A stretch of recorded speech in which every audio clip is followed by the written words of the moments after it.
Hello and good morning, good afternoon. We are reading Judy Moody Saves the World with Miss Amy. We are on chapter Project Pencil, which I believe is, what chapter is it? Project Pencil is chapter 9. So let's find out what's happening with Judy today. The next morning, and the next one after that, Judy woke up feeling like a sloth moth. She could hardly make herself get out of bed. Saving the world was not going so well.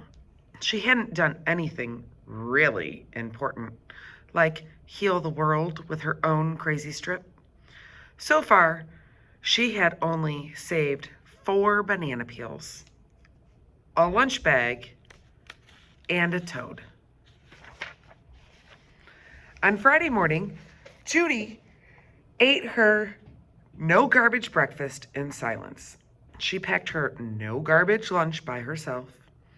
She didn't say a word when Stink stuck crazy strips all over his arms, elbows, knees, and chin. "These crazy strips itch," said Stink, peeling off the one on his elbow. Judy couldn't stand it one more minute.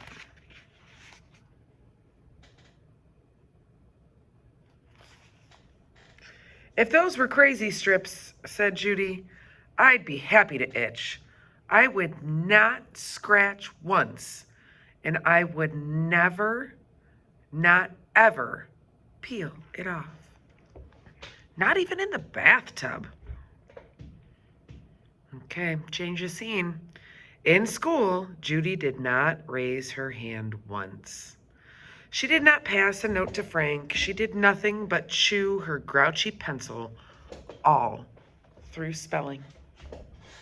She, Judy Moody, was in a pencil snapping mood.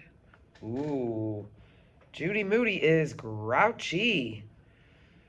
When it was time for science, Mr. Todd took off his watch and said, "I want everybody to sit still for 60 seconds. I'll time you." When the time was up, Mr. Todd said, "In that minute, 100 acres of trees in the rainforest were just destroyed." That's 70 football fields. "No way," went through the class. "We all depend on the rainforest," said Mr. Todd, "for things we eat and wear and use every single day. Think about it.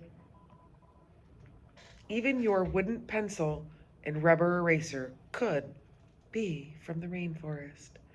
98% of cedar wood used for pencils comes from rainforest trees." Judy stopped chewing on her grouchy pencil. She stared at it. The grouchy face looked even grouchier. This pencil used to be a tree, a rainforest tree. She, Judy Moody, would never use a pencil again. Not even a grouchy pencil. If we help save the rainforest, we help save the planet, said Mr. Todd. Suddenly, Judy had a plan. A perfect save the world plan. All she had to do was skip recess. When all the kids hurried outside to the playground, Judy sneaked back to the classroom. This was her big chance. Inside each desk was a pencil holder. Judy raced around the room and took the pencils from each desk. Then she hid them inside the flower vase. Uh-oh. I think Judy's gonna get into trouble. As soon as recess was over, it was time for math. "Take out your workbooks," said Mr. Todd, "and let's get those pencils working." Oh, he sounds like a workout class. Uh-oh, Judy thought. Hey, my pencil's gone. Mine too. Mine was right there. Mr. Todd, Mr. Todd. Somebody stole our pencils. The whole class was in an uproar. Okay, is someone playing a joke? Asked Mr. Todd. Nobody answered. Do any of you know anything about the missing pencils? Judy kept her head down and pretended to work out math problems. Brad looked at Judy. She was the only one not complaining about her missing pencil. And she was doing math problems with a P-E-N, pen.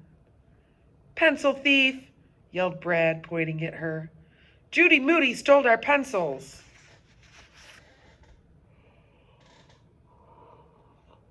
Oh, they're mad. I told you she was going to get in trouble.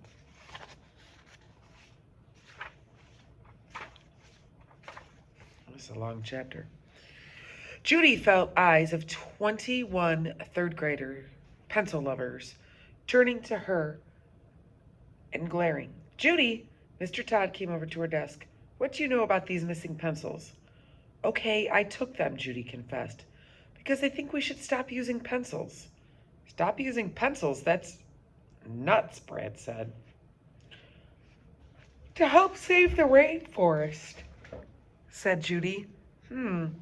Class, what do you think? Asked Mr. Todd. We just want our pencils back, said Leo. Judy could not believe these third-grade pencil freaks. Were they in the ozone? Didn't they care that 70 football fields of trees a minute were being cut down? She wished they would all move a pencil vanilla. They would all move to pencil vanilla. Okay. I think we should save the rainforest, said Frank. Me too, said Haley. Me three, Rocky said. Yeah, but we can't just give up pencils forever, said Randy. We have to write stuff and erase, like in math. How can we save the world without math? Maybe we don't have to use so many, said Jessica Finch. One pencil can draw a line 35 miles long. We could all promise to use the same pencil until 5th grade. How did Jessica Finch know so much about pencils? Maybe she wasn't such a think after all. How many pencils can you get from a tree? Asked Judy. None, said Brad. Pencils don't grow on trees. Hardy har har, Judy said. I mean it. You can get a lot of pencils from one tree for real. One tree can make 172,000 pencils, said Jessica Finch. I read it in my Ranger Rick magazine. Wow! One tree can make all the pencils in our school. All the pencils in Virginia. We could plant a tree in the rainforest then, said Judy. You know, like the Virginia Dare School, to make up for all the pencils we use. Kids all over the world raise money to protect rainforest, Jessica told the class. It only costs $1 to have one tree planted in the children's rainforest in Costa Rica. If it only cost $1, Judy said, then we could send money for them to plant trees, and our class can adopt them. Wow, everybody said. Let's do it. Class, any ideas about how to raise some money? Mr. Todd asked. What about a car wash? Said Lucy. We could sell stuff, said Adam, like cookies. There's a bunch of pencils all over the border of the book. My sisters put on a play in 5th grade and made money to help save the whales, said Jessica.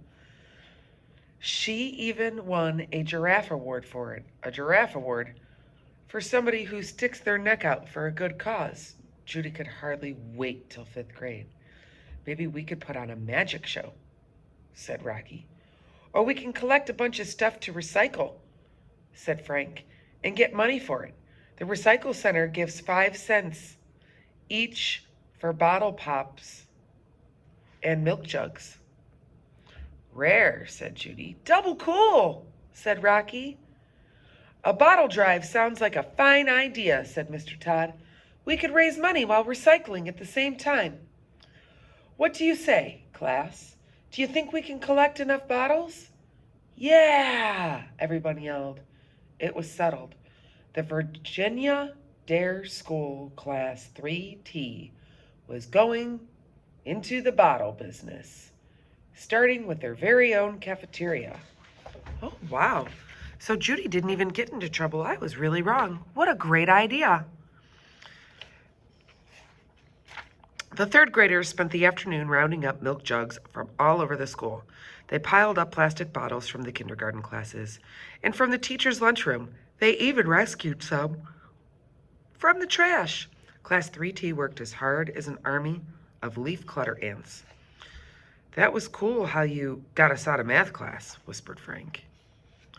This is more fun than when you put my arm in a cast, said Jessica. We still need a ton more bottles if we're going to save the rainforest, said Rocky. Rocky's right, said Mr. Todd. Let's go home and see how many bottles we can collect over the weekend. Ask your family and neighbors. Tell your friends. Judy Moody felt as sharp as a pencil point. There was just a few days and a few hundred bottles away from saving the rainforest. She was in a Judy Moody best mood ever. At last, she was on her way to saving the world, and the best part was she no longer had to do it all by herself. Class 3T would save the world together, like an ecosystem. She, Judy Monarch Moody, knew just how a butterfly felt coming out of the chrysalis, light as a feather. And that is the end of Chapter 9, Project Pencil. See you guys tomorrow.